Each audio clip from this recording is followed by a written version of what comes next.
దేవుడు మనకి ఇచ్చినటువంటి వాక్య భాగంలో నుండి మత్తయి సువార్త 16వ అధ్యాయం 27వ వచనం. మత్తయి సువార్త 16వ అధ్యాయం 27వ వచనంలో ప్రభు అయిన యేసుక్రీస్తు వారు తాను భూమి మీద 3.5 సంవత్సరాలు పరిచర్య చేస్తూ అనేకులకు పరలోక రాజ్యం యొక్క మర్మాలను లేదా పరలోక రాజ్యం గూర్చినటువంటి సంగతులు అనేకులకు ఆయన బోధిస్తూ ఆ రాజ్యం గురించి తెలియనటువంటి వారు అనేకులకు ఆయన చెప్తున్నటువంటి తరుణంలో 16వ అధ్యాయం 27వ వచనానికి వచ్చేసరికి యేసు ప్రభు వారు ఇదిగో రాకడను గురించి ఒక అద్భుతమైన మాటను 27వ వచనంలో చెప్తా ఉన్నాడు.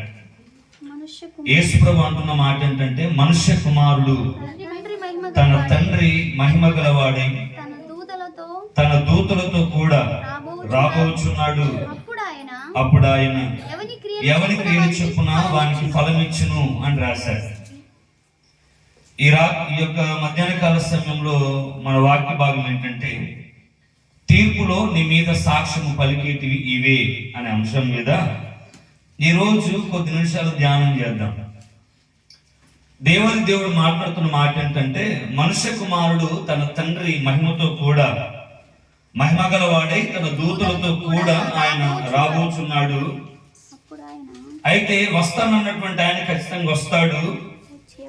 వస్తున్నది దేని కొరకు అని అంటే, భూమి మీద యావత్ మనిషికి వాడు చేసినటువంటి క్రియల చొప్పున వానికి జీతం ఇవ్వడానికి లేదా ఫలం ఇవ్వడానికి ఆయన రాబోతున్నాడు అని యేసుక్రీస్తు వారు శరీరధారిగా భూమి మీద నివసించినటువంటి దినాలలో తన శిష్యులతో జనసమూహంతో చెప్తున్నటువంటి మాట.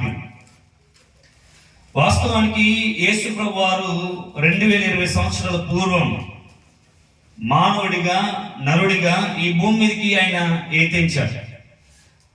అయితే గొర్రెపిల్ల స్వభావం ధరించుకొని దీనుడిగా మౌని అయి ఉన్నాడు. ఆయన మృత్యుంజయుడిగా తిరిగి లేపబడ్డాడు. ఆరోహణమై తండ్రి యొద్దకు వెళ్ళాడు. వెళ్తూ ఆయన చెప్పినటువంటి మాట ఏంటంటే, ఇదిగో నేను ఎలా వెళ్తా ఉన్నానో మరలా నేను ఆ విధంగా భూమి మీదకి రాబోతున్నాను అని చెప్పాడు. రాబోతున్నటువంటి వ్యక్తి ఎలా వస్తాడు అని అంటే లేఖనాలు చెప్తా ఉన్నాయి, ఆయన కొదమ సింహంగా రాబోతున్నాడు అని చెప్తా ఉన్నాయి. మొదట అనేకులను రక్షించడానికి వచ్చాడు. రెండోసారి ఎందుకు వస్తున్నాడు అని అంటే, రక్షించడానికి కాదు, ఇదిగో తీర్పు తీర్చడానికి ఆయన ఈ భూమి మీదకి రాబోతున్నాడు. సాక్షాత్తుగా ఈ మాటను ఆలోచించగలిగినట్లయితే, ఏ వ్యక్తి తీర్పు తీరుస్తాడో ఆ వ్యక్తి తన గురించి తానే చెప్పుకుంటా ఉన్నాడు. ఏమన్నాడు? మనుష్య కుమారుడు తన తండ్రి మహిమతో కూడా మహిమ గలవాడై తన దూతలతో కూడా రాబోచున్నాడు. వచ్చేది ఎవరు అని అంటే, ఏ వ్యక్తి చెప్తున్నాడో ఆ వ్యక్తే వస్తాడు. ఏ వ్యక్తి అయితే రెండోసారి రాబోతున్నాడో ఆ వ్యక్తి ఈ మాట చెప్తా ఉన్నాడు. ఏ వ్యక్తి అయితే తీర్పు తీర్చడానికి తండ్రి చేత అధికారం పొందుకొని ఉన్నాడో ఆ వ్యక్తే శరీరధారిగా భూమి మీద నివసించిన దినాల్లో ఆయనే చెప్తున్నాడు, మనుష్య కుమారుడు ఖచ్చితంగా వస్తున్నాడు. ఎందుకు వస్తాడంటే, ప్రతి వాని క్రియల చొప్పున ఇదిగో తీర్పు తీర్చడానికి, ఫలం ఇవ్వడానికి, జీతం ఇవ్వడానికి ఆయన ఈ భూమి మీదకి రాబోచున్నాడు అని చెప్తా ఉన్నాడు. అయితే యేసుక్రీస్తు వారికి ఉన్నటువంటి 12 మంది శిష్యులలో ఒక శిష్యుడు, తాను ప్రేమించిన శిష్యుడని బిరుదొచ్చినటువంటి ఒక వ్యక్తి ఎవరు అని అంటే యోహాను గారు. ఆఖరి గ్రంథమైనటువంటి ప్రకటన గ్రంథంలో పద్మాసు దీవిలో తండ్రి అయినటువంటి దేవుడు అంత్యకాలంలో జరగబోవు ప్రతి సంగతిని గూర్చి ఆయనకు దర్శనము రీతిగా చూపించిన సందర్భాలు ఉన్నాయి. తన ఆత్మను వాస్తవానికి పరలోకానికి తీసుకుని వెళ్ళి జరగబోయే ప్రతి సంగతిని గురించి, అంత్యకాలంలో ఏ కరువులు రాబోతా ఉన్నాయో, ఏ ముద్రలు విప్పబడబోతా ఉన్నాయో ఆ పరిస్థితులన్నింటిని గురించి యోహాను గారికి తండ్రి అయినటువంటి దేవుడు కరువరి కాలంలో సంభవింపబోయే సంగతులన్నింటినీ కూడా తెలియజేశాడు. అయితే మనం ప్రకటన గ్రంథాన్ని కనుక చదవగలిగినట్లయితే 20వ అధ్యాయము 11, 12, 13 వచనాలు చదివితే, ఇదిగో అంత్యకాల దినాల్లో ఏ సంగతులు జరగబోతాయో ఆ సంగతులను అక్కడ ఆయన చాలా స్పష్టంగా యోహాను గారి ద్వారా ఇదిగో యావత్ క్రైస్తవ సమాజానికి ఆయన తెలియజేస్తా ఉన్నాడు. ఏమంటా ఉన్నాడు 11వ వచనంలో, మరియు గొప్పవారేమి, మరియు చదువుదాం 11వ వచనం, మరియు ధవలమైన మహాసింహాసనము దాని యందు ఆసీనుడై ఉన్న యొక్కని చూచి తిని భూమి ఆకాశములు ఆయన సముఖము నుండి పారిపోయెను, వాటికి నిలువ చోటు కనబడకపోయెను. మరియు గొప్పవారేమి కొద్దివారేమి మృతులైన వారందరూ ఆ సింహాసనం ఎదుట నిలవబడి ఉండుట చూచి తిని. అప్పుడు గ్రంథములు విప్పబడెను, మరియు జీవ గ్రంథమును వేరొక గ్రంథమును విప్పబడెను. ఆ గ్రంథముల యందు వ్రాయబడి ఉన్న వాటిని బట్టి తమ క్రియల చొప్పున మృతులు తీర్పు పొందిరి. 13వ వచనం, సముద్రము తనలో ఉన్న మృతులను అప్పగించెను, మరణమును పాతాళ లోకమును వాటి వశమునున్న మృతులను అప్పగించెను. వారిలో ప్రతి వాడు తన క్రియల చొప్పున తీర్పు పొందెను. ఈ సంఘటనలన్నీ ఎవరు చూస్తున్నారు అని అంటే భక్తుడైనటువంటి యోహాను గారు చూస్తా ఉన్నారు. హల్లెలూయా. యోహాను గారికి తండ్రి అయినటువంటి దేవుడు తన ప్రత్యక్షతనిస్తే ఆయన సాక్షాత్తుగా చూస్తున్న మాటలను ఈ ప్రకటన గ్రంథంలో రాస్తా ఉన్నాడు. 20వ అధ్యాయం 11 నుంచి ఏమంటా ఉన్నాడంటే, చాలా మంది అంటారు ధవళ సింహాసనపు తీర్పు ఒకటి ఉంటది అని చాలా మంది చెప్తా ఉంటారు. ఆ ధవళ సింహాసనపు తీర్పును గూర్చి యోహాను గారు స్పష్టంగా ఆ దర్శనాన్ని చూసి, ఇదిగో ధవళ సింహాసనపు తీర్పు ఎలా ఉంటుందో, ఇదిగో మనుషులు ఎలా నిలబడతారో ఆ విషయాలన్నిటిని కూడా చాలా అద్భుతంగా రాశాడు. ఏమంటున్నాడు అంటే, ధవళ సింహాసనము మీద దాని యందు ఆసీనుడై ఉన్న ఒకరిని నేను చూచాను, నేను ఒకరిని చూచాను. ఏం చూస్తున్నాడో రాస్తా ఉన్నాడు. ఏం చూచాడంటే ఆయన, ఇదిగో ఆ ధవళ సింహాసనం మీద ఒక వ్యక్తి కూర్చొని ఆసీనుడై ఉన్నాడు, అది నేను చూచాను అని రాస్తా ఉన్నాడు. మనుష్య కుమారుడు కూడా అంటా ఉన్నాడు, నేను రెండవసారి రాబోతున్నాను, ఇదిగో భూమి మీదకి. ఎందుకు అని అంటే, ఇదిగో వారి వారి క్రియల చొప్పున ఫలం ఇవ్వడానికి నేను ఈ భూమి మీదకి రాబోతున్నాను అని చెప్పాడు. అయితే ధవళ సింహాసనపు తీర్పు ఉంటుందని మనం ఎలా నమ్ముతా ఉన్నామో, ఇదిగో ధవళ సింహాసనం మీద ఆసీనుడైన ఒక మనుషుల్ని యోహాను గారు చూస్తా ఉన్నారు. ఏమంటున్నాడంటే, ఇదిగో భూమి ఆకాశాలట ఆ భయంకరమైన సన్నివేశాన్ని చూసి పారిపోయాయట. పారిపోతే ఆ భూమి ఆకాశం నిలబడటానికి వాటికి ఏమాత్రం కూడా చోటు కనబడలేకపోయాను అని చెప్తా ఉన్నాడు. ఇక్కడ వాస్తవానికి తీర్పు అనేది క్రైస్తవులకే జరిగిద్దా లేకపోతే లోకస్తులో జరిగిద్దా అంటే, ఈ భూమి మీద ఉన్నటువంటి ప్రతి మనిషికి కూడా తీర్పు అనేది ఖచ్చితంగా జరుగుతుంది. కేవలం క్రైస్తవులకు మాత్రమే తీర్పు ఉంటది, మిగతా వాళ్ళకి తీర్పు ఉండదు అనేది ఏమీ కూడా లేదు. ఎందుకంటే వాక్యం చెప్తుంది, ఇదిగో గొప్పవారేమి కొద్దివారేమి మృతులైన వారందరూ అంటే చనిపోతున్న వారందరూ, వాడు గొప్పోడు కావచ్చు, కొద్దుడు కావచ్చు, ఉన్నతమైన వర్గం వాడు కావచ్చు, ధనికుడు కావచ్చు, పేద కావచ్చు, ఆ దేవుని నమ్ముకోవచ్చు, దేవుని నమ్ముకోకపోవచ్చు. ఇదిగో ప్రతి వాడు ఎవడైతే భూమి మీద కాలం చలించి మృతుడైతాడో ప్రతి వాడిని కూడా ఇదిగో ఆ సింహాసనం ఎదుట నిలబడి ఉండుట నేను చూచాను అని అన్నాడు. ఈ భూమి మీద మనిషి పుట్టిన ప్రతి వాడు నల్ల జాతి కావచ్చు, తెల్ల జాతి కావచ్చు, ఎవడైనా కావచ్చు, చనిపోయిన తర్వాత ఖచ్చితంగా వాడు ఆ సింహాసనం ఎదుట ఖచ్చితంగా నిలబడతాడు. ఎందుకు నిలబడతాడు అని అంటే అక్కడ చెప్పాడు, ఆ మనుషులందరూ అక్కడ నిలబడిన తర్వాత 2 గ్రంథాలు విప్పబడుతున్నాయి అని అన్నాడు. ఎన్ని గ్రంథాలు? 2 గ్రంథాలు. ఒక గ్రంథం పేరు జీవ గ్రంథం అన్నాడు, మరొక గ్రంథము అని పేరు పెట్టాడు. ఒకటి జీవ గ్రంథము, మరొక గ్రంథము అని పేరు పెట్టాడు, వేరొక గ్రంథము అని పేరు పెట్టాడు. అయితే ఇక్కడ గ్రంథముల గురించి మనము ధ్యానం కాదు, కానీ వాస్తవానికి మనం కొన్ని ప్రాచీన సినిమాలలో మూవీస్ లో చూస్తే చిత్రగుప్తుడు అని ఒకడు ఉంటాడు, యముడు అనేటువంటి ఒకడు ఉంటాడు. ఆ చిత్రగుప్తుడు అనేది మనుషుల యొక్క ఏమంటారు, వారు చేసిన వాటన్నిటిని కూడా చెప్తా ఉంటారు. దాన్ని వేసేసుకొని ఆ యమ ధర్మరాజు అనేవాడు తీర్పు తీర్చడం, ఇదిగో నువ్వు ఆ నరకంలో ఏమంటారు, అగ్నిలో పడు, లేకపోతే నూనెలో ఇది కాల్ చేయండి, లేకపోతే ఈ పని చెప్పండి అని మనం చూస్తూ ఉంటాం. అదంతా ఊహాజనితమైనటువంటి విషయం. కానీ ఇక్కడ చెప్తున్నాడు 2 గ్రంథాలు ఉన్నాయి. ధవళ సింహాసనం మీద ఆయన ఆసీనుడై ఉంటాడు. ప్రతి వారు, కొద్దివారు కావచ్చు, గొప్పవారు కావచ్చు, భూమి మీద చనిపోయిన ప్రతి ఒక్కడు కూడా ఆ సింహాసనం ఎదుట నిలబడతాడు. నిలబడినప్పుడు ఆయన ఎదుట 2 గ్రంథాలు ఉన్నాయి. ఒక దానికి జీవ గ్రంథము, ఇంకో దానికి వేరొక గ్రంథము. ఈ 2 గ్రంథాలు కూడా విప్పబడ్డాయి. ఆ 2 గ్రంథాల్లో విప్పబడిన వాటి యొక్క స్థితిని బట్టి ఇదిగో వారికి ప్రతిఫలం, వారి క్రియల చొప్పున ఇదిగో మృతులు తీర్పు పొందుతున్నారు అని రాశాడు. వారి క్రియల చొప్పున ఈ కొద్దివారు కావచ్చు, ఈ గొప్పవారు కావచ్చు, ఈ భూమి మీద మనిషి పుట్టిన మొదలుకొని చనిపోయే వరకు వాడు ఈ దేహంతో చేసిన ప్రతి క్రియను గూర్చి ఇదిగో ధవళ సింహాసనం ఎదుట నిలబడినప్పుడు ఇదిగో వాడు దాని విషయమై తీర్పు పొందుతాడు అని రాశాడు. తీర్పు పొందుతాడు. 13వ వచనంలో అన్నాడు, సముద్రం మాట తనలో ఉన్న మృతులను అప్పగించేస్తది అని అన్నాడు. చాలా మంది సముద్రంలో పడి చనిపోతూ ఉంటారు, గోదావరిలో పడి చనిపోతూ ఉంటారు. కొంత శవాలు దొరుకుతాయి, కొంత శవాలు దొరకవు. కానీ వాక్యం చెప్తుంది, ఇదిగో ధవళ సింహాసనం మీద ఆయన కూర్చున్నప్పుడు సముద్రానికి ఆయన ఆజ్ఞాపిస్తాడు, సముద్రమా నీలో ఉన్న మృతులను నాకు అప్పగించనగానే ఇదిగో సముద్రంలో ఉన్న మృతులు సైతము ఆ సింహాసనం ఎదుట నిలవబడతారు. ఎవరైనా కావచ్చు, ఈ భూమి మీద ఉన్నటువంటి ప్రతి మనిషి ఇదిగో ఆయన ఎదుట నిలబడతాడు. ఇదిగో పాతాళంలో ఉన్నటువంటి వారి యొక్క ఆత్మను కూడా ఆయన ఎదుట నిలబడతారు. నిలబడిన తర్వాత జరిగేది ఏంటి అంటే ధవళ సింహాసనపు తీర్పు. అందుకే అపోస్తలుడైన పౌలు గారు కూడా కొరింథీయులకు రాసినటువంటి 2వ పత్రికలో 5వ అధ్యాయం 10వ వచనంలో ఇదే మాట ఆయన రాస్తాడు. కొరింథీయులకు రాసినటువంటి 2వ పత్రిక 5వ అధ్యాయం 10వ వచనాన్ని చదివితే అపోస్తలుడైనటువంటి పౌలు గారు ఎందుకనగా తాను జరిగించినటువంటి క్రియల చొప్పున అవి మంచివైనను సరే చెడ్డవైనను సరే దేహంతో జరిగించిన వాటి ఫలము ప్రతి వాడును పొందునట్లు మనమందరము క్రీస్తు న్యాయ పీఠం ఎదుట ప్రత్యక్షము కావలైను. ఇదే ధవళ సింహాసనపు తీర్పు. దీని గురించే అపోస్తలుడైన యోహాను రాస్తా ఉన్నాడు. దీని గురించే సాక్షాత్తుగా అపోస్తలుడైన పౌలు చెప్తున్నాడు.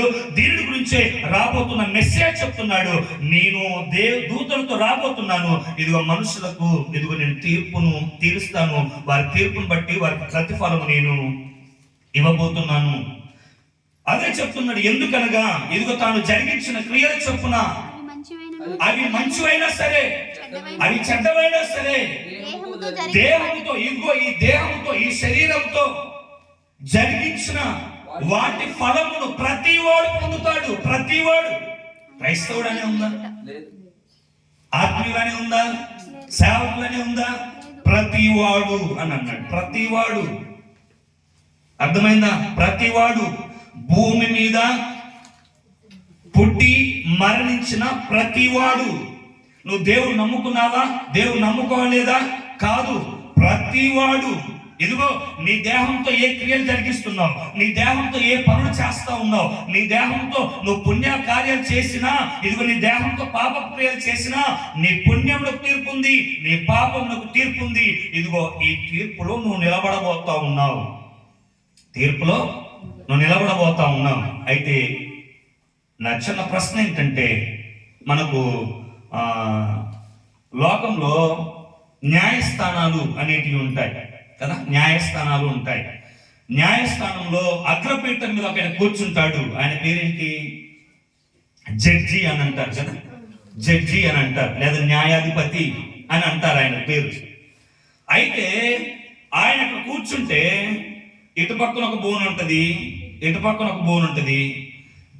ఇటుపక్క ఒకడు ఉంటాడు, అటుపక్క ఒకడు ఉంటాడు. వీరిద్దరికి అటొకడు లాయర్ ఉంటాడు, ఇటొకడు లాయర్ ఉంటాడు. ఈ లాయర్ల పని ఏంటి అని అంటే, వీడు ఏం చేశాడు అది వాదిస్తాడు అంతే.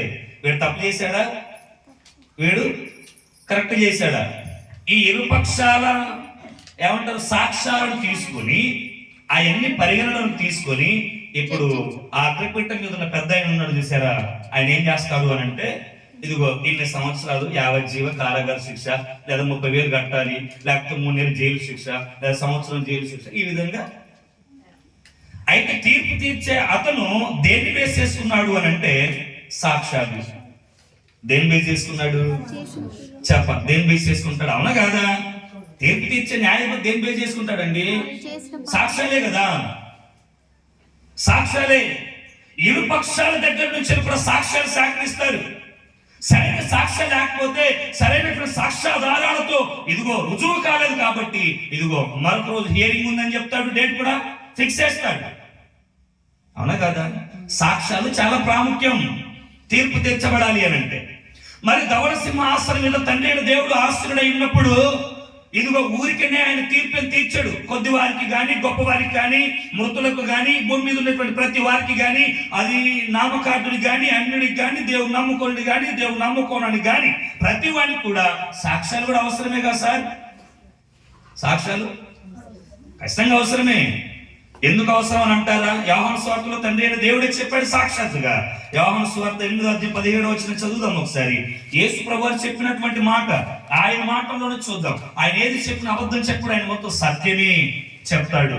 ఎందుకంటే ఆయన వాక్యమే సత్యం.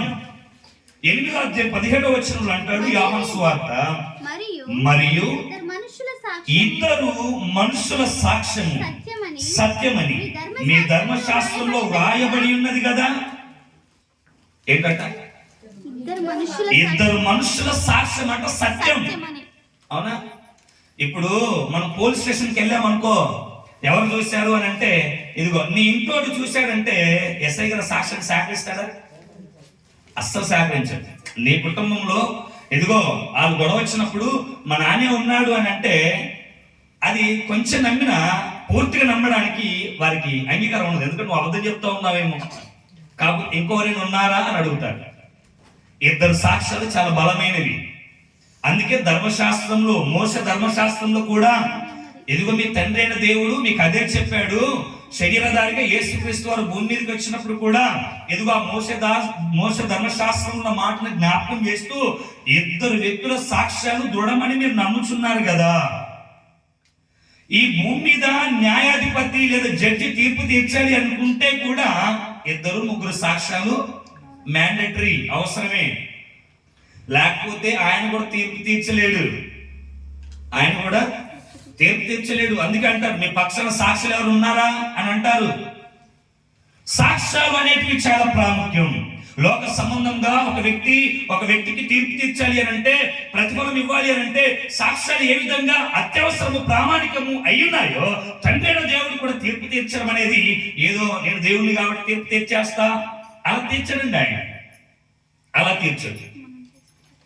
ఎలా తీరుస్తాడు అని అంటే, సాక్ష్యాలు ఆయన సహకరిస్తాడు.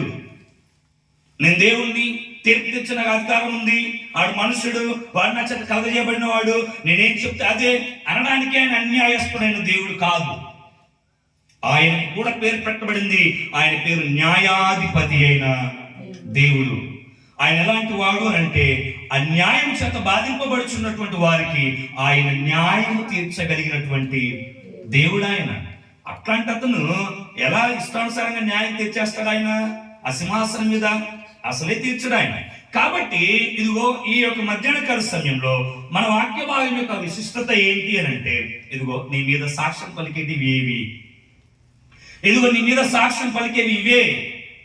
నీ మీద, నా మీద, ఈ భూ ప్రపంచంలో ప్రతి మనిషి మీద సాక్షులుగా దేవుడు వేటిని నియమించాడు, వేటికి తన బాధ్యతను అప్పగించాడు, వేటిని పెట్టాడు, అవి ఏం చేయబోతున్నాయి రాకడలో అన్న విషయాలు ఒక 4-5 చెప్పి, వాస్తవానికి దేవుడు ఒక 7 పెట్టాడు. కానీ సమయానుకూలంగా కొన్ని మాటలు చెప్పి నా వాక్య భాగాన్ని నేను ముగించేస్తా. దేవుడు ఒక వ్యక్తి మీద సాక్ష్యముగా దేన్ని పెట్టాడు? చాలా జాగ్రత్త. రేపటి దినాన మనం అందరం కూడా చనిపోవలసినటువంటి వారమే. మళ్ళీ చెప్తున్నాను, చాలా జాగ్రత్తగా వాక్యాలు విందాం. రేపటి దినాన ఈ భూమి మీద మనం కూడా ఒకనొక దినాన చనిపోతాం. చనిపోయిన తరువాత ఇదిగో కొన్ని సంవత్సరాల తర్వాత అయినా కూడా ఖచ్చితంగా ప్రతి ఒక్కరు కూడా మనుష్య కుమారుని ఎదుట, క్రీస్తు న్యాయపీఠం ఎదుట నిలబడవలసింది. తప్పించుకోవడానికి మార్గాలు ఏమి కూడా లేవు. ఖచ్చితంగా ఆయన ముందర నిలబడతాడు. మళ్ళీ చెప్తున్నాను, నిన్ను ఇబ్బంది పెట్టిన వారు కావచ్చు, నిన్ను హింసించిన వారు కావచ్చు, నీకు హాని చేసిన వారు కావచ్చు, వాడు ఎవడైనా తప్పించుకునే ఆస్కారం లేదు. ప్రతి వాడు కూడా ఆయన న్యాయపీఠం ఎదుట ప్రత్యక్షము అవలసిందే. అయితే నీ మీద దేవుడు వీటిని సాక్షులుగా నియమించాడు.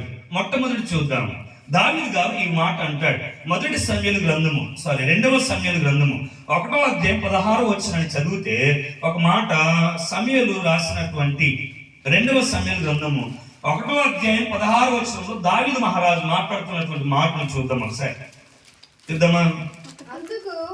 అందుకు దావీదు భయపడక యెహోవా అభిషేకించిన వానిని చంపుటకు నీవేళ అతని మీద చెయ్యి ఎత్తితివి.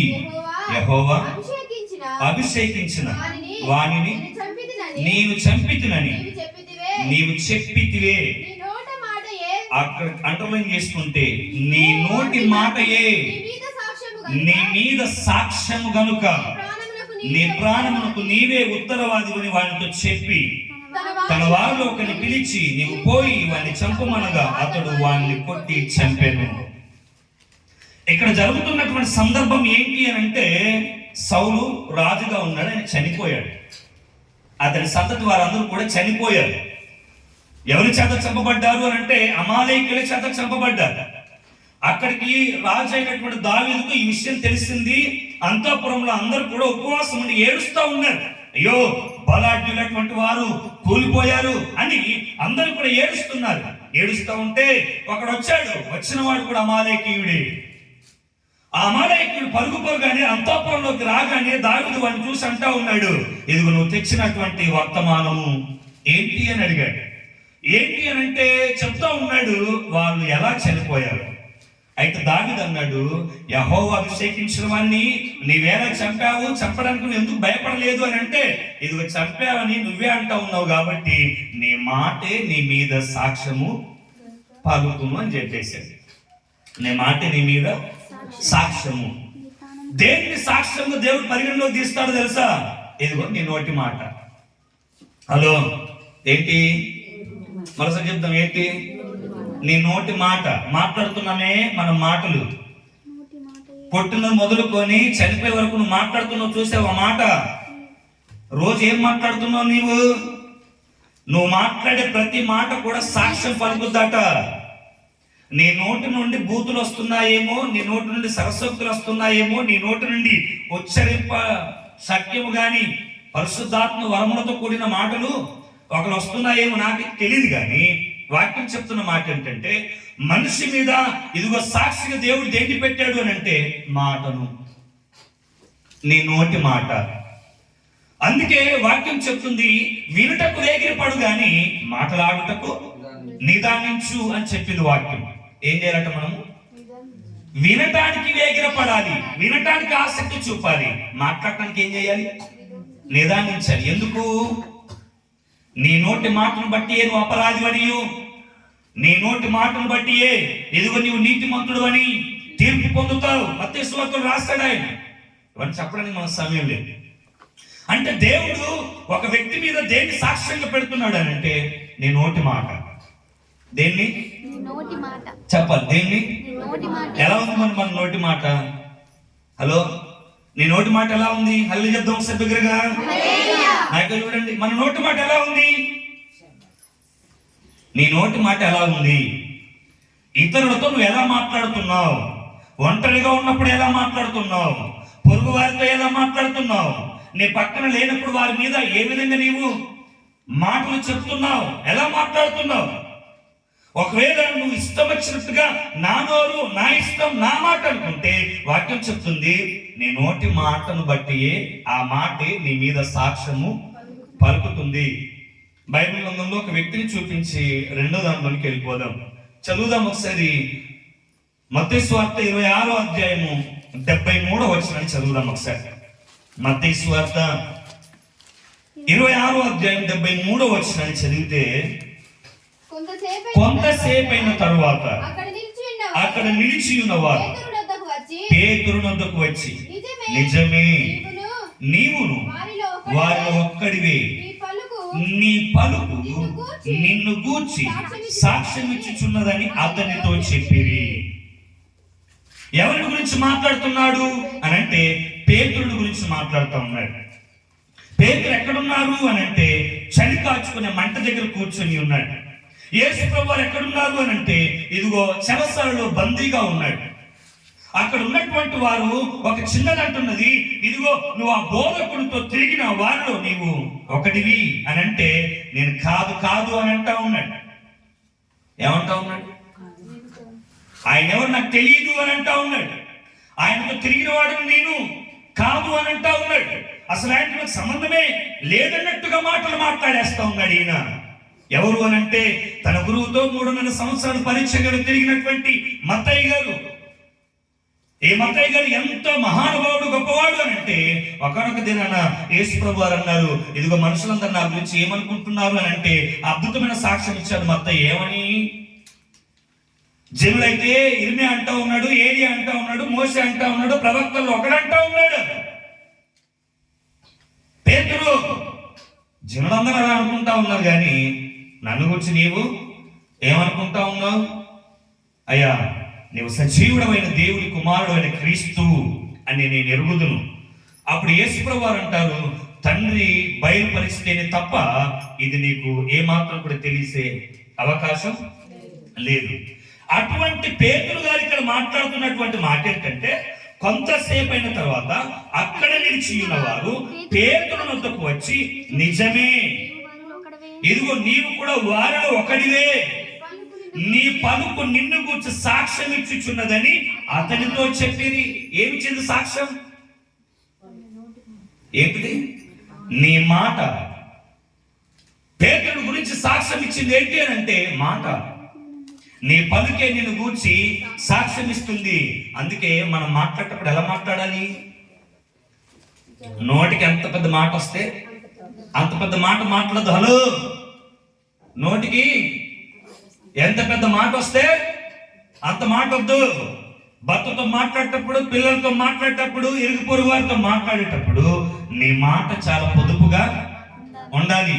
అంతేగాని నోరు ఉంది కదా, పెద్ద నోరు వేసుకొని, కప్ప నోరు వేసుకొని ఇష్టం వచ్చినట్టుగా మాట్లాడావనుకో, వాక్యం చెప్తుంది, ఇదిగో నీ పలుకు నీ మీద సాక్ష్యము ఇవ్వబోతుంది.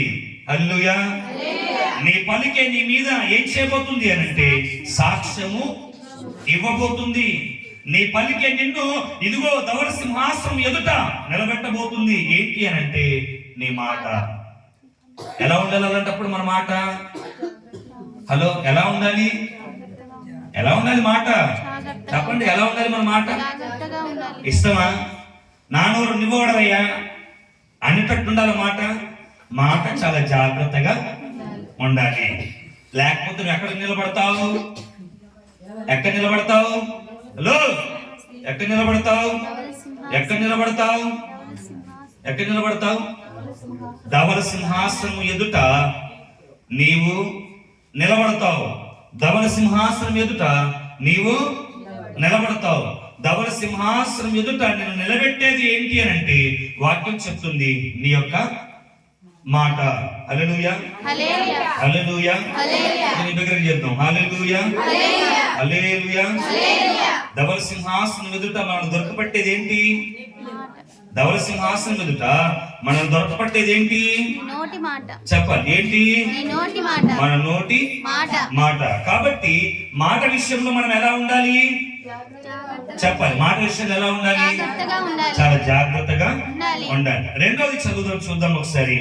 యెషయా గ్రంథము 3వ అధ్యాయం 9వ వచనము చదివినట్లయితే రెండో విషయాన్ని మనము చూస్తాం. యెషయా గ్రంథం 3వ అధ్యాయం 9వ వచనాన్ని చదువుదాం ఒకసారి. 3వ అధ్యాయం 9వ వచనాన్ని చదువుదాం ఒకసారి. వారి ముఖ లక్షణమే వారి మీద సాక్ష్యం ఇచ్చును, తన పాపమును మరుగు చేయక సొదొమ వారి వలె దాన్ని బయలుపరచుదురు.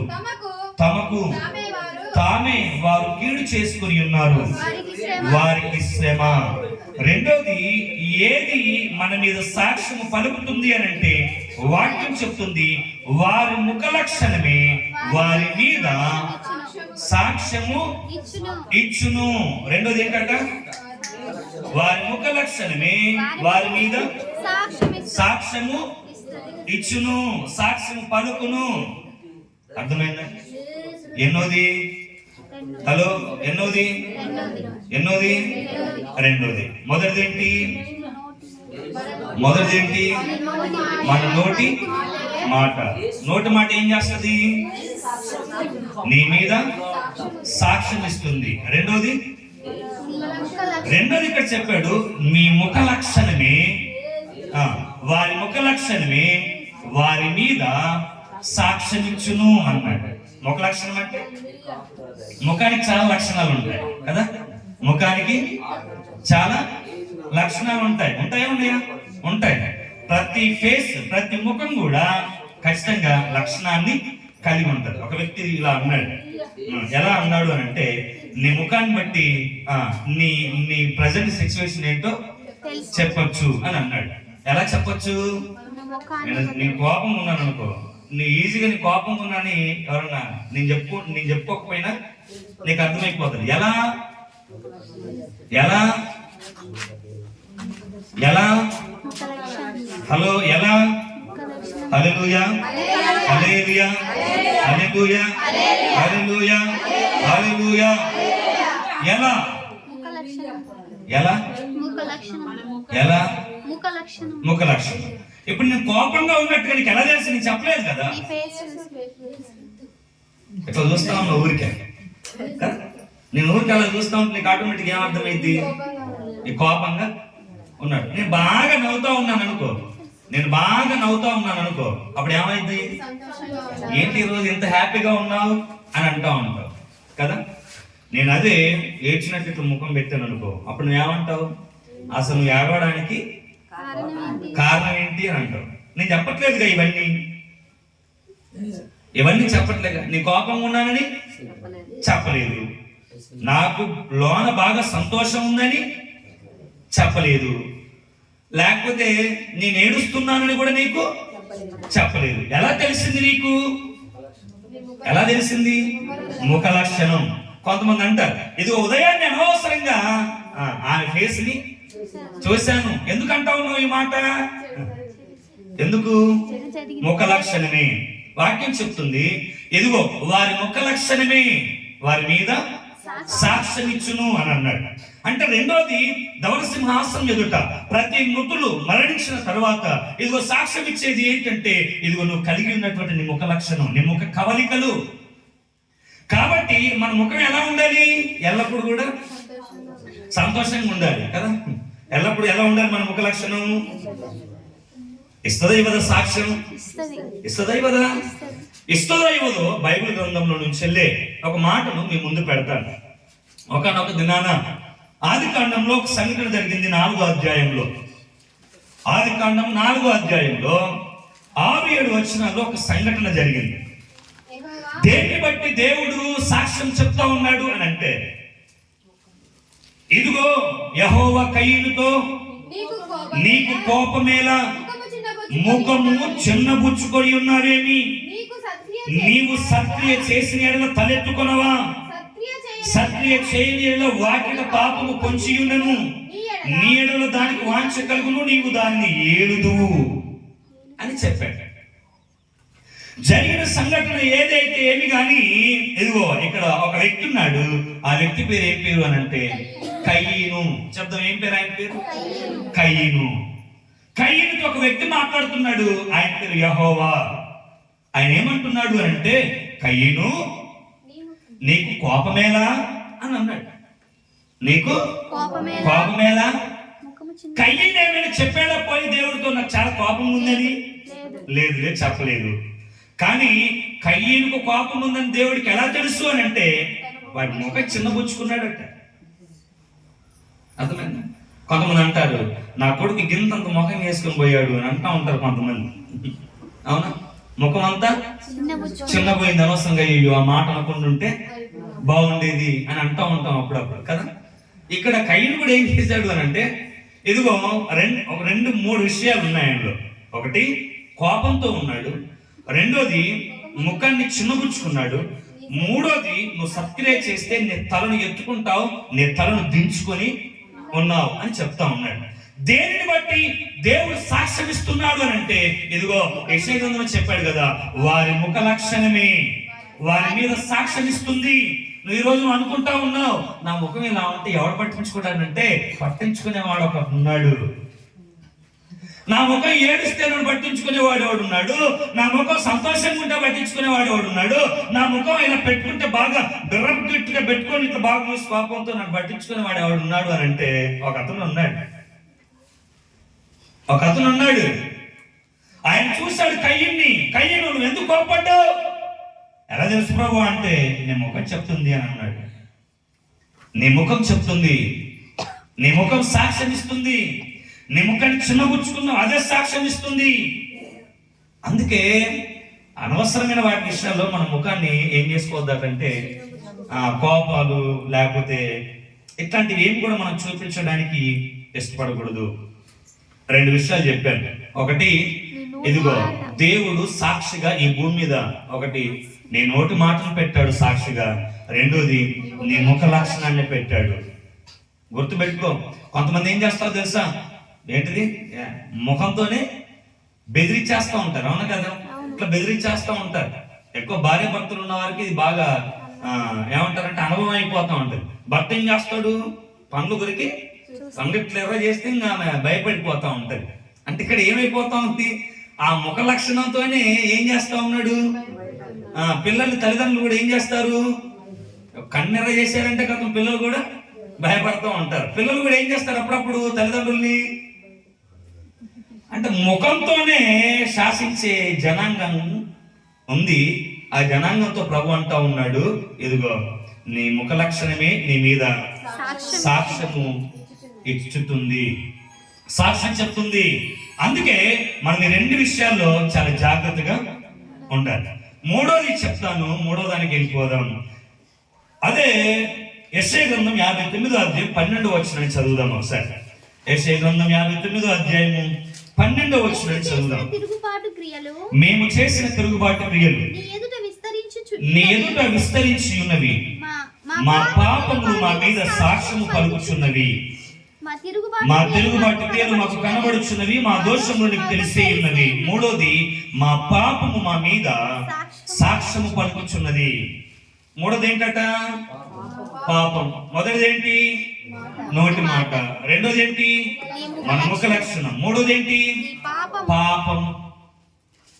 భక్తుడు చెప్తున్నాడు, మేము చేసిన తిరుగుబాటు క్రియలు నీ ఎదుట విస్తరించాయి, ఎక్కువైపోయాయి. మేము చేసిన అతిక్రమములు ఎక్కువైపోయాయి, మేము చేసిన పాపం ఎక్కువైపోయింది, మా అతిక్రమలు ఎక్కువైపోయాయి, మా తిరుగుబాటు ఎక్కువైపోయింది. ఈ రోజు దేవునికి మనిషి వెన్నును చూపెడుతున్నాడు. ఈ రోజు దేవుడు చెప్పిన మాటకు మనిషి లోబడట్లేదు. ఈ రోజు దేవుడి వాక్యానికి మనిషి ఏమాత్రం కూడా చెవి యొక్కట్లేదు, ఆలకించట్లేదు. ఎంత చెప్పినా లోబడినటువంటి స్థితిలోనే యావత్ మనుషుడు కూడా ఉన్నాడు. అయితే వాక్యం చెప్తుంది, మనుషుడా ఇదిగో నువ్వు దేహంతో జరిగిస్తున్నావు, చూసావా ప్రతిక్రియ, అదే అన్నాడు తిరుగుబాటు అని అన్నాడు. మనిషి ఇదిగో నోవహు కాలంలో నాట దేవుడు భూమిని తుడిచివేశాను అని ఉంది. ఎందుకు దేవుడు భూమిని తుడిచివేశాడు అని అంటే, ఇదిగో ఆదికాండం 5వ అధ్యాయంలో చెప్తున్నాడు, ఇదిగో నరుల గొప్పతనం భూమి మీద బహు చెడ్డది. ఇదిగో దేవుడు సాక్షాత్తుగా ఈ భూమి మీద నరులను కలిగజేసినందుకు ఆయన హృదయంలో సంతాపపడ్డను అని ఉంది. మనుషుడు ఏం చేస్తా ఉన్నాడు అని అంటే, ఇదిగో వివిధమైనటువంటి తంత్రములు కల్పించుకొని దేవుడు ఏ పోలికను ఉంచాడో, ఏ యథార్థతను ఇచ్చాడో దాంట్లో నుంచి మనిషి తొలగిపోతున్నాడు. మనిషి నిత్యం కూడా దేవుడి మీదకు తిరుగుబాటు చేస్తున్నాడు. మనిషి నిత్యం కూడా దేవుడి మాటకు అవిధేయుడైపోతున్నాడు.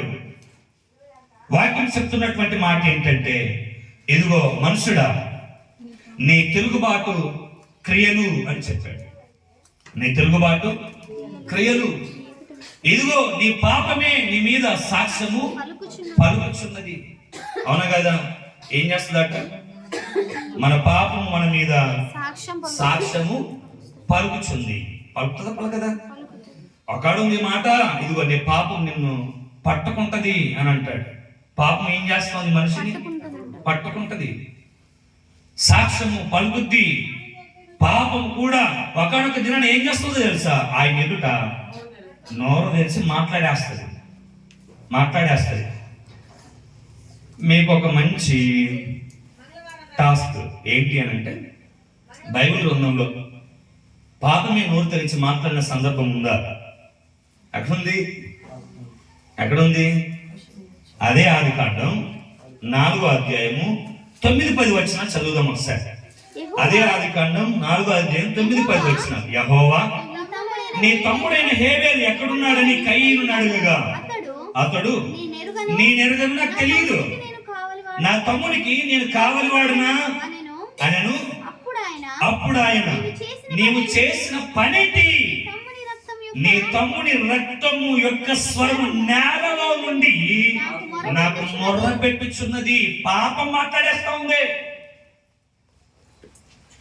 అయ్యా ఇదిగో నా అన్న నన్ను ఈ విధంగా చంపేశాడు. కయ్యంతో మాట్లాడింది ఏంటి అని అంటే, కయ్యం చేసినటువంటి కయ్యం దేవుడి దగ్గరికి ఎందుకు వచ్చాడు?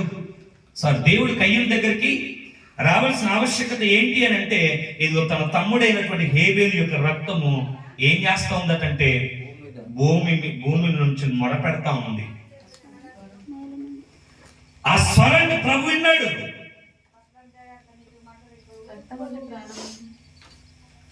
రక్తం యొక్క స్వరమాట నేలలో నుండి ఏం చేస్తా ఉంది?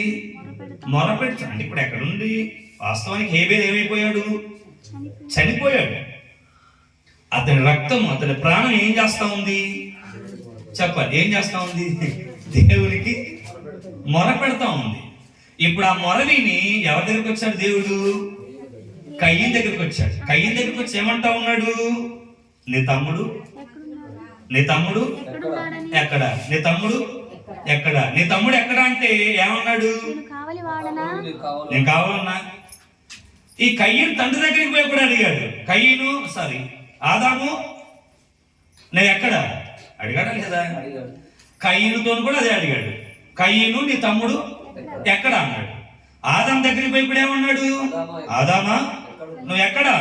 అయ్యా నేను దిగంబర్ని కాదు, తోట మధ్యలో దాక్కున్నాను. దిగంబర్ని తెలిపినాడు వాడురా, నువ్వు చేయవద్దన్న పని నేను చేశాను. ఏం పట్టించింది అని అంటే, వారు చేసిన తిరుగుబాటు, వారు చేసినటువంటి పాపమే ఒకానొక దినాన మన మీద సాక్ష్యం చెప్తుంది. కాబట్టి పాపం చేసినప్పుడు చాలా జాగ్రత్తగా చెయ్యాలా? పాపం చేసినప్పుడు చాలా జాగ్రత్తగా చేయాలా? అలా అని పాపం చేసినప్పుడు చాలా జాగ్రత్తగా చేయండి. పాపమే సాక్ష్యం ఇస్తుంది కాబట్టి చాలా జాగ్రత్తగా పాపం చేయండి, చాలా తెలివిగా పాపం చేయండి. నిన్న వెంకటాపురంలో ఒక న్యూస్ జరిగింది. ఏంటిది? బంగారం షాప్లోకి వెళ్ళి ఒక 6 ఆడకులు ఏం చేశారు అంటే చోరీ చేశారు. నేను అనుకున్నాను, అది ఇంత మైకులు ఏంటారు నాయన, అక్కడ అంత బంగారం షాప్ పెట్టుకున్నాడు 10,000 పెట్టి సీసీ కెమెరాలు పెట్టుకోలేడా? పెట్టుకుంటాడు. బంగారం షాప్లోకి వెళ్ళిన వాళ్ళు ఎంత తెలివిలో నాకు అర్థం కాలేదు. కానీ వారిని పట్టించింది ఏంటంటే వారి పాపమే. సీసీ కెమెరా కాదు, పాపం సీసీ కెమెరా కాదు. సీసీ కెమెరా అంటే చూపిస్తుంది అంతే. వాళ్ళు మంచిగా వస్తే మంచిగా చూపించేది. కానీ పట్టించింది ఏంటంటే వారు చేసిన పని, దాన్నే పాపం అన్నాం. సీసీ కెమెరా పట్టించేసింది. ఎంత ఘోరం అని అంటే బాక్స్ అక్కడ పెట్టేసుకుంది. ఆ సీసీ కెమెరా ఫుటేజ్ చూస్తే నాకు ఆశ్చర్యం అనిపించేసింది. బంగారం వెంకటాపురంలో గోల్డ్ షాప్ లో బాక్స్ నిన్ననే జరిగింది. బాక్స్ అక్క ఏం చేసిందంటే చీరలో పెట్టేసింది. అన్నయ్య 6 ఉన్నారు, చీరలో పెట్టేసుకుంది, వెళ్ళిపోయారు. ఇంకో 2 డాన్స్ చేస్తా ఉన్నారు. పాపం ఒక్కడే ఉన్నాడు ఆ కుర్రోడు. కానీ సీసీ కెమెరా ఫుటేజ్ లో చూపించింది ఏంటంటే వారు చేసిన పాపమే వారిని పట్టించేసింది. అందుకే వాక్యం కూడా చెప్తుంది అదే, ఇదిగో మీరు పాపం చేస్తా ఉన్నారు, మీ పాపం మిమ్మల్ని ఖచ్చితంగా పడుతుంది. అలాని దొంగతనాలు పోయేటప్పుడు సీసీ కెమెరాలు ఉన్నాయా లేదా అని చూసుకొని దొంగతనాన్ని కొమ్మని చెప్పట్లేదు. అసలు పాపమే చెయ్యొద్దు. పాపం చేస్తే అది ఏదో ఒక రోజు ఖచ్చితంగా నిన్ను పట్టిస్తుంది. ఆ పాపం నోరు తెరిచి ఖచ్చితంగా మాట్లాడుతుంది, సాక్ష్యం ఇస్తుంది. ఇదిగో అయ్యా వీడి పాపం చేశాడు అని చెప్పేస్తుంది. 3, 4 చూద్దాం. 10 ఒకసారి. 1 ఏంటట చెప్పాలందరూ. 1 మన నోటి మాట మన మీద సాక్ష్యం పలుకుతుంది. 2 మన ముఖ లక్షణములే మన మీద సాక్ష్యం చెప్తాయి. 3 మనిషి చేస్తున్నటువంటి ప్రతి పాపము కూడా నోరు తెరిచి సింహాసనం మీద సాక్ష్యము చెప్తుంది. 4 చూద్దాం ఒకసారి. మీకా గ్రంథం 1వ అధ్యాయం 2వ వచనం చదువుదాం ఒకసారి. మీకా గ్రంథం 1వ అధ్యాయం 2వ వచనం త్వరగా. 1, 2 సాక్షాత్తుగా దొరికిందండి. మీకా గ్రంథం 1వ అధ్యాయం 2వ వచనం. సకల జనులారా ఆలకించుడి, భూమి నీవును నీలో ఉన్న సమస్తమును చెవియొగ్గి వినుడి. ప్రభువు యెహోవా మీ మీద సాక్ష్యం పలకబోచున్నాడు. పరిశుద్ధాలయంలో నుండి ప్రభువు మీ మీద సాక్ష్యం పలకబోచున్నాడు. 2 సార్లు చెప్పాడు. ఏమని చెప్పాడు? చెవియొగ్గి వినండి. ఈరోజు నేను కూడా చెప్పేది అదే, సంగమా వినండి. ఏంటి అని అంటే, ఇదిగో ప్రభువు యెహోవా మీ మీద సాక్ష్యము పలకబోచున్నాడు. పరిశుద్ధాలయంలో నుండి ప్రభు మీ మీద సాక్ష్యము పలకబోచున్నాడు. ఇప్పుడు సాక్ష్యం చెప్పేది సకల చరాచరములను కలగజేసినటువంటి ఆ సాక్షాత్తుగా సృష్టికర్త అయిన దేవుడే ఇప్పుడు ఏం చేస్తా ఉన్నాడు అని అంటే, మనిషి మీద సాక్ష్యం ఇస్తాడు. అర్థమైందా? ఏది? మనుషులు కాదు. మాడి సాక్ష్యం చెప్పింది, ప్రభు నా గురించి నేను ఎంత మంచి ఉన్నో, ఇంట్లో ఎంత మంచిగా ఉంటానో అక్కడ చూపెట్టు.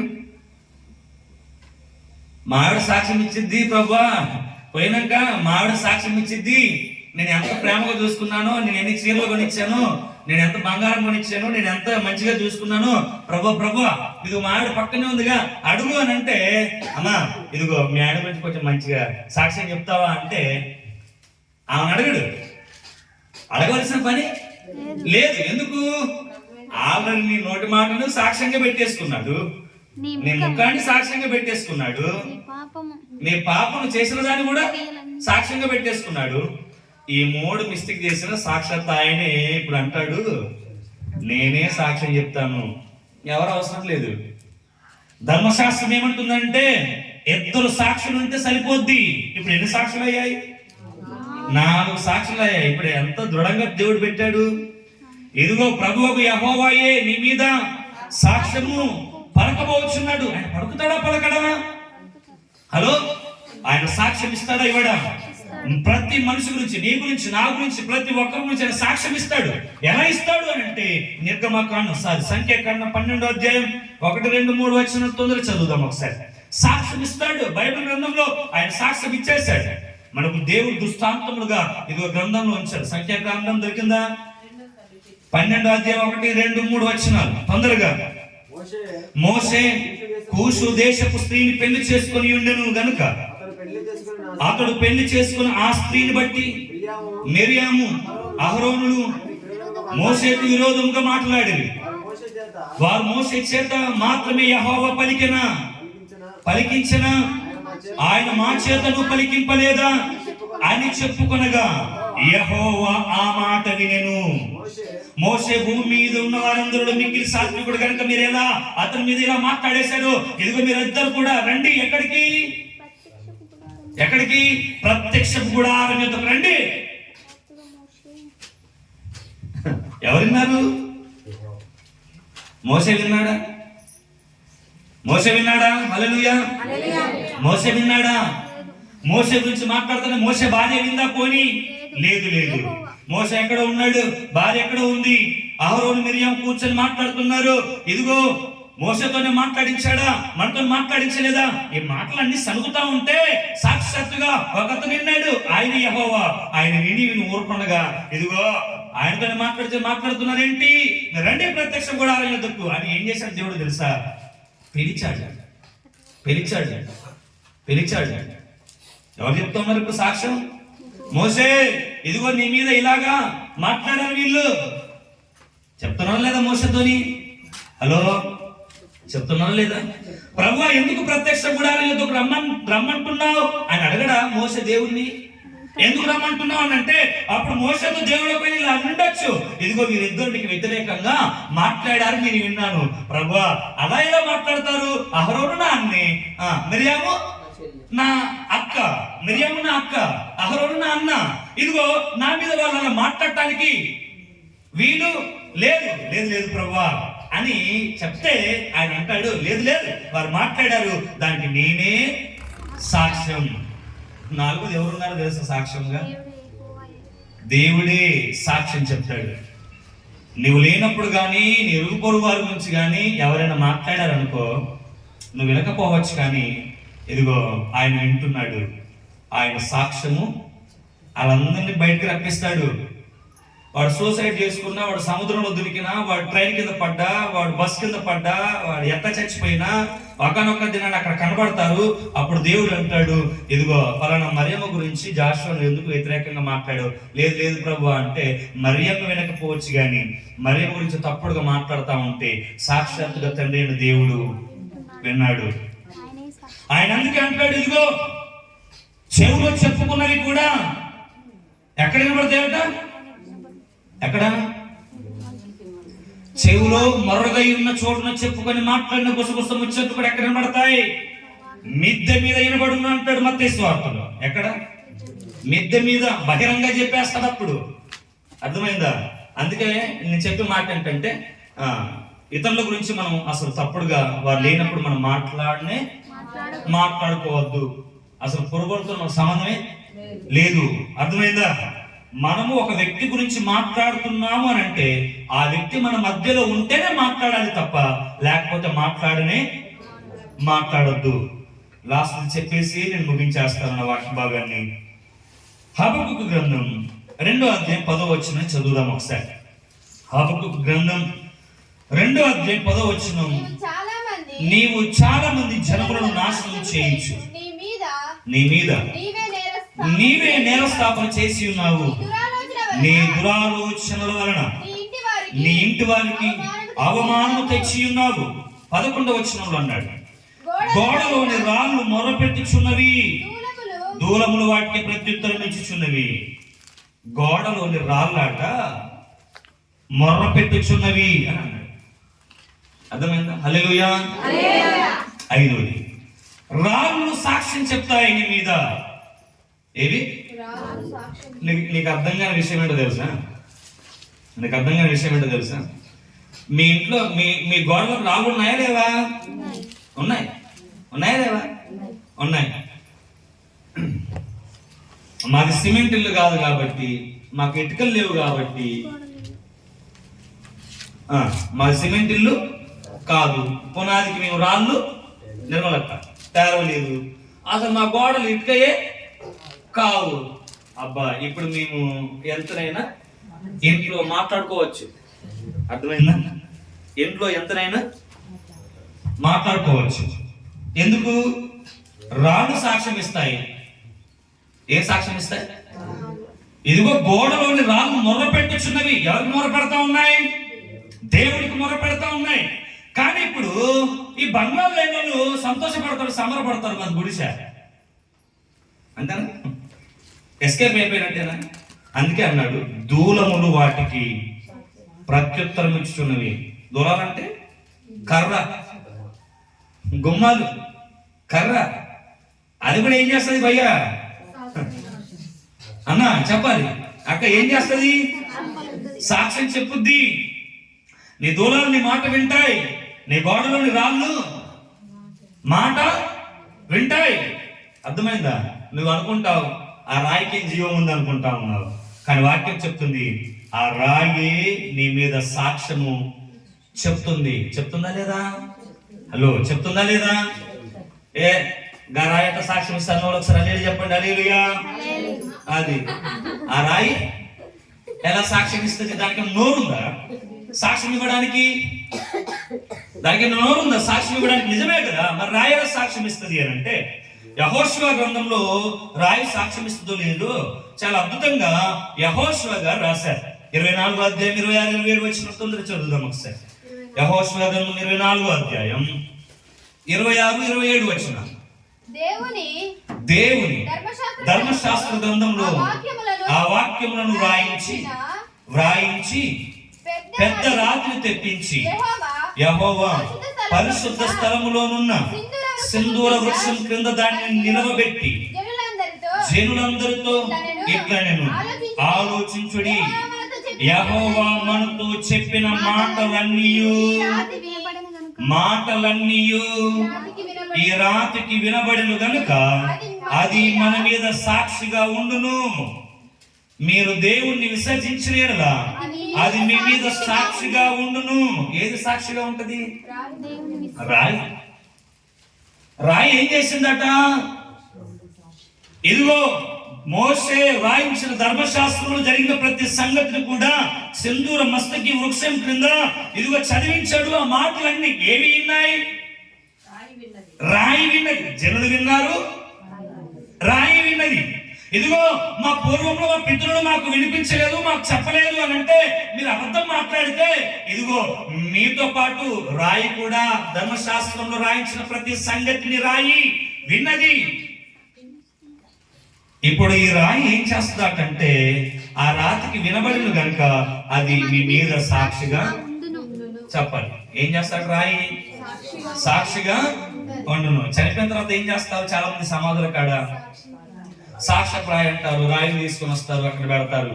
అంటే వాళ్ళు చెప్పే మాట ఏంటంటే, ఈ రాయి ఎవరెవరు వచ్చారు, ఎలా జరిగింది, ఈ రాయి అంతా ఏం చేస్తాడు? అక్కడ సాక్ష్యము చెప్తుంది. రాళ్ళు సాక్ష్యం ఇస్తాయి, రాళ్ళు సాక్ష్యం ఇస్తాయి. అర్థమైందా? రాయి సాక్ష్యం ఇస్తుంది. రాయి దేవుడు కాదు, రాయి విట్నెస్, సాక్షి. ఎవరికి? దేవుడు ఏర్పరచుకున్నాడు రాయిని. హలో, అర్థమైందా? రాయి దగ్గరికి పోయి నువ్వు ఎన్ని మాట్లాడినా ఆ రాయి చెప్తా ఉంటది. ఏమని చెప్తుంది? ఏమని చెప్తుంది? అసలు నా పని నువ్వు చెప్పేది వినడం కాదురా, నువ్వు చెప్పేది మోయడం నా పని. అర్థమైంది అక్క? రాయి దగ్గరికి పోయి దేవుడా అని నువ్వు మొక్కుతున్నావు, చూసావా? ఆ రాయి దాని ఫీలింగ్ ఏంటంటే, నువ్వు చెప్పేది వినేది నేను కాదురా, నీ దేవుడిని కాదు, నేను రాయిని. నువ్వు చెప్పేది మోయడం నా బాధ్యత. రాయి అనుకొని నాకు చెప్పుకుంటున్నావు, కానీ అసలైన దేవునికి నువ్వు చెప్పేది అని నేను చెప్పాలి. రాత్రి నా బాధ్యత. అది అర్థం కాక మనుషులకి ఏం చేస్తా ఉన్నారు? రాయి కనపడితే తీసుకొని పోయి దేవుడా అంటా ఉన్నాడు. చిన్న రాయి కనపడ్డ దేవుడే అయిపోతా ఉన్నాడు, పెద్ద రాయి కనపడ్డ కూడా దేవుడే అయిపోతున్నాడు. పోయి దాని దగ్గర పొరుగు దండలు పెడతా ఉన్నాడు, చుట్టూ తిరుగుతా ఉన్నాడు, కొబ్బరికాయ కొడతా ఉన్నాడు, కుంకుమ పెడతా ఉన్నాడు, అని చేస్తా ఉన్నాడు. వాక్యం చెప్తుంది రాయి దేవుడు కాదురా, రాయిని కలిగజేసిన వాడు దేవుడు. రాయిని మన మీద సాక్షిగా ఉంచాడు. మనం చేసిన ప్రతిది కూడా ఈ రాయి ఏం చేస్తుందో తెలుసా? దేవుని దగ్గర సాక్ష్యము పలుకుతుంది. అవునా కదా? సాక్ష్యం చెప్తుందా చెప్పదా? చెప్తుందండి. అర్థమైందా? అనవసరంగా మీరు పోయి రాళ్ళ దగ్గర మొక్కకండి. అలా చేశారు అనుకో, ఎవరు చూసారులే, చాలా మంది కొంతమంది చేస్తూ ఉంటారన్న మా సైడ్. ఎలా చేస్తారో తెలుసా? కళ్ళ వేశారనుకో పోయి ఏం చేస్తారు? రాయిని పెట్టి మొక్కి కొడతా ఉంటారు. అలా కొంతమంది క్రైస్తవులు కూడా చేస్తూ ఉంటారు. వాక్యం చెప్తుంది, ఇదిగో ఎవడు కూడా లేదు, తొంగి తొంగి చేసి నువ్వు చేసినా కూడా రాయే సాక్ష్యం ఇస్తుంది. అది మర్చిపోకు. అదే, ఎవరు లేరు, పాస్టర్ లేరు, ఎవరు లేరు, రాయే నీ మీద సాక్ష్యము చెప్తుంది. ఆఖరి చెప్పి నేను ముగించేస్తాను. ద్వితీయోపదేశకాండం 30:19 లాస్ట్. దేవుడు దేని నీ మీద సాక్షిగా పెట్టాడు? ద్వితీయోపదేశకాండం 30:19 దేవుడు జనులతో మాట్లాడుతున్నాడు. నేడు జీవమును మరణమును, ఆశీర్వాదమును శాపమును నేను ఎదుటను ఉంచి భూమి ఆకాశములను నీ మీద సాక్షులుగా పిలుచుచున్నాను. దేన్ని? భూమి ఆకాశములను మీ మీద సాక్షులుగా పిలుచుచున్నాను. ఆకాశంతో చెప్తున్నాడు, ఇదిగో మనుషుల మీద నువ్వు సాక్షిగా ఉండాలి. భూమితో చెప్తున్నాడు, ఇదిగో నువ్వు వాడి మీద సాక్షిగా. ఎక్కడికి పోతాడు మనిషి? భూమి నుంచి తప్పించుకొని పోతాడా? ఆకాశంతో తప్పించుకొని పోతాడా? ఎక్కడికి పోలేదు. ఇదిగో దేవుడు భూమిని ఆకాశమును మన మీద సాక్షులుగా ఉంచి ఉన్నాడు. అందుకే చెప్తాడు యెషయా గ్రంథంలో, ఆకాశం ఆలకించుము, భూమి చెవియొగ్గుము. నేను పిల్లల్ని పెంచి పెద్దవారిని చేశాను, కానీ వారు నా మీద తిరుగుబాటు చేసి ఉన్నారు. ఈ భూమి ఆకాశాలే మనిషి మీద సాక్ష్యం పలుకుతాయి. తప్పించుకోలేడండి మనిషి. ఏ మనిషి తప్పించుకోలేడు. 5 చెప్పారు, 6 చెప్పిన. ఒకటి మన మాట, మన నోటి మాటే మన మీద సాక్ష్యం పలుకుతుంది. రెండోది మన ముఖ లక్షణాలే మన మీద సాక్ష్యం పలుకుతాయి. మూడోది మనం చేసినటువంటి పాపమే మన మీద సాక్ష్యం చెప్తుంది.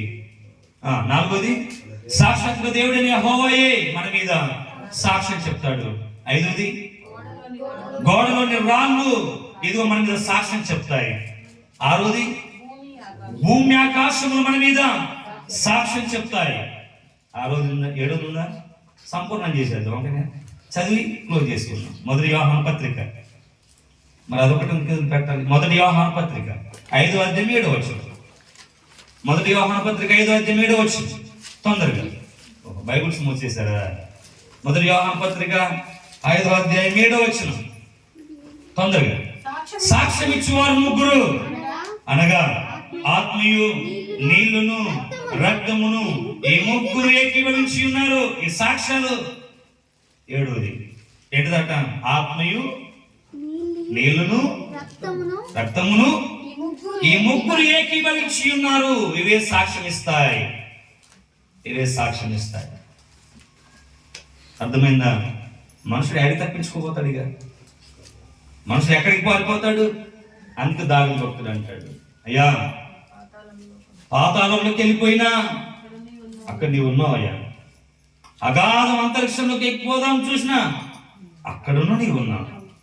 తప్పించుకొని పోవడానికి మార్గమేమి కూడా లేదు. మార్గమేమి లేదు. దేవుడు ఎదుగో అంతటను ఉన్నాడు.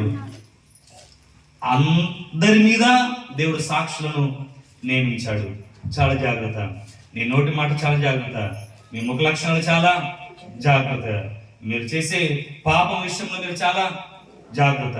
ఇది సాక్షాత్తుగా దేవుడే మన మీద సాక్షిగా ఉన్నాడు కాబట్టి ఆయన చూస్తున్నాడని చాలా జాగ్రత్త ఉండాలి. ఇంకోటి ఏంటిది?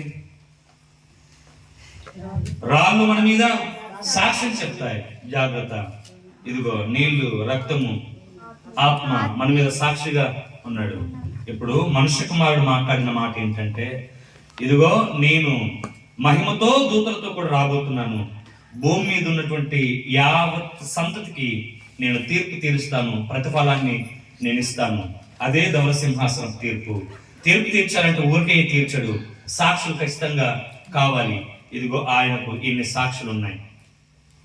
నేను బాగా చదివినా నాకు అర్థం కాని విషయం ఏంటంటే ఇంకో సాక్ష్యం కూడా ఉంది. యాకోబు పత్రికలో ఉంటుంది. తర్వాత నువ్వు చదువుకోండి ఇంటిపోయిన తర్వాత. బంగారం అంటే ఎంతమందికి ఇష్టం అండి? అందరికి ఇష్టమే. చాలా మంది వారికి ఉన్నటువంటి స్థాయిని చూపించుకోవడానికి బంగారాలు దిగేసుకుంటారు. వారి స్థాయిని చూపించుకోవడానికి. యాకోబు రాసిన పత్రిక చదువుతా ఉంటే, మీ బంగారం పట్టిన తుప్పు మీ మీద సాక్ష్యం ఇస్తుంది అని అంటాడు. అర్థమైందా? ఏది? బంగారం పట్టిన తుప్పు ఉంటుంది చూసావా? ఆ తుప్పు ఏం చేస్తారు? తుప్పు.